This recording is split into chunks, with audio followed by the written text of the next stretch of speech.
வாழ்க்கை என்பது ஒரு நேர்கோடு கிடையாது. அது மேடு பள்ளங்கள் நிறைந்த ஒரு பாதை. சில நேரங்களில் நாம் ஒரு பெரிய பள்ளத்தில் விழுந்து விட்டதாக நினைப்போம். ஆனால் உண்மையில் அது அடுத்த சிகரத்தை அடைவதற்கான ஒரு படிக்கட்டாக இருக்கும். ராமனின் கதையும் அப்படிதான். ராமன் ஒரு நடுத்தர வர்க்கத்து இளைஞன். அவனது உலகம் மிகச் சிறியது. அதில் 2 பேர்தான் பிரதானம். ஒன்று அவனது அம்மா, மற்றொன்று அவன் 10 வருடங்களாக உழைத்த அந்த தனியார் நிறுவனம். தந்தை இல்லாத வீட்டில் நோய்வாய்ப்பட்ட அம்மாவை தாங்கி பிடிக்கும் ஒற்றை தூண்தான் ராமன். அம்மா, இன்னைக்கு நைட்டு வரும்போது உனக்கு பிடிச்ச ஆப்பிள் வாங்கிட்டு வர்றேன் என்று சொல்லிவிட்டு அலுவலகம் கிளம்பினான் ராமன். இந்த வாழ்க்கையை தலைகீழாக மாற்றப் போகும் நாள் என்று அவனுக்கு தெரியாது. மதியம் 1 மணி இருக்கும். அலுவலகத்தில் ஒரு விதமான அமைதி நிலவியது. HR அறையிலிருந்து அழைப்பு வந்தது. உள்ளே சென்ற ராமனிடம் ஒரு காகிதம் நீட்டப்பட்டது. சாரி ராமன், கம்பெனி நஷ்டத்துல போகுது, ஆட்களை குறைச்சாகணும், இது மேலிடத்தில் இருந்து வந்த முடிவு என்றார்கள். 10 வருட உழைப்பு, அர்ப்பணிப்பு எல்லாம் அந்த ஒரு நிமிடத்தில் காகித கப்பலாய் கரைந்து போனது. ராமனின் கால்கள் நடுங்கின. சார், எனக்கு அம்மா இருக்காங்க, அவங்களுக்கு உடம்பு சரியில்லை என்று கெஞ்ச நினைத்தான். ஆனால் அந்த அறையில் இருந்தவர்கள் பாறையை விட கடினமாக இருந்தனர். வெளியே வந்தான். உலகம் அப்படியே நின்றுவிட்டது போல ஒரு உணர்வு. அடுத்த 4 மாதங்கள் ராமனுக்கு நரகமாக அமைந்தது. கையில் இருந்த சேமிப்பு அனைத்தும் கரைந்து போனது. ஒவ்வொரு கம்பெனியாக ஏறி இறங்கினான்.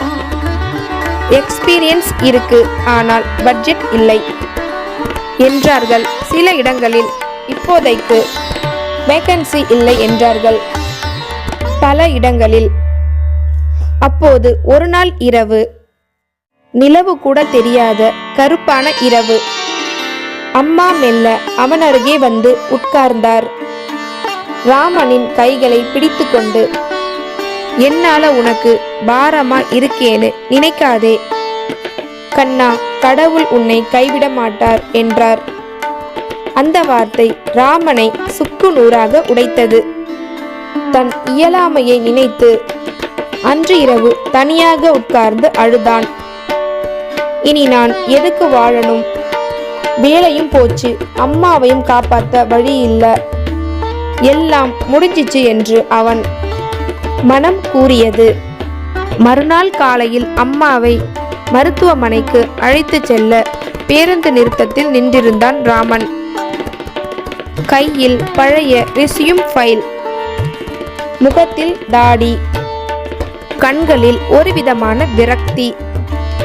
அருகில் அமர்ந்திருந்த ஒரு பெரியவர் ராமனின் முகத்தையும் அவன் கையில் இருந்த ஃபைலையும் கவனித்தார். வேலை தேடுறியா தம்பி என்று மெல்ல கேட்டார்.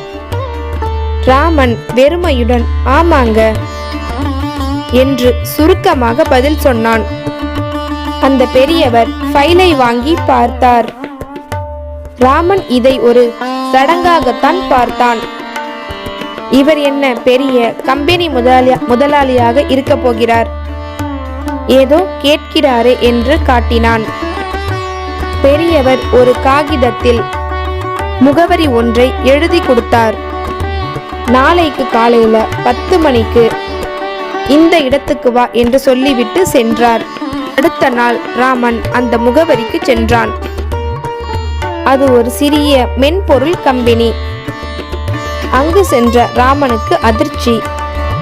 நேற்று பேருந்து நிறுத்தத்தில் பார்த்த அதே பெரியவர்தான் அந்த நிறுவனத்தின் உரிமையாளர். எந்த பெரிய இன்டர்வியூவும் நடக்கவில்லை. அவர் ராமனின் கண்களை பார்த்து ஒரே ஒரு கேள்வி கேட்டார். நேத்து உன்னை பார்க்கும்போது ரொம்ப உடைஞ்சு போயிருந்த. அந்த நேரத்துல உன் மனசுல என்ன தோணுச்சு? ராமன் உண்மையை மறைக்காமல் சொன்னான். எல்லாம் முடிஞ்சுதுன்னு நினைச்சேன் சார். பெரியவர் சிரித்தார். எப்ப நாம எல்லாம் முடிஞ்சுதுன்னு நினைக்கிறோமோ அப்பதான் வாழ்க்கை நமக்கான புது வழியை காட்டுதுன்னு அர்த்தம்.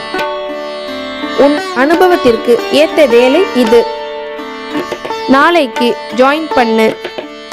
3 ஆண்டுகள் ஓடிவிட்டன. இன்று ராமன் அதே கம்பெனியில் மேனேஜர். அம்மாவுக்கு இப்போ சிறந்த சிகிச்சை கிடைக்கிறது. ஒரு நாள் அதே பேருந்து நிறுத்தத்தில் ராமன் நின்றிருந்தான்.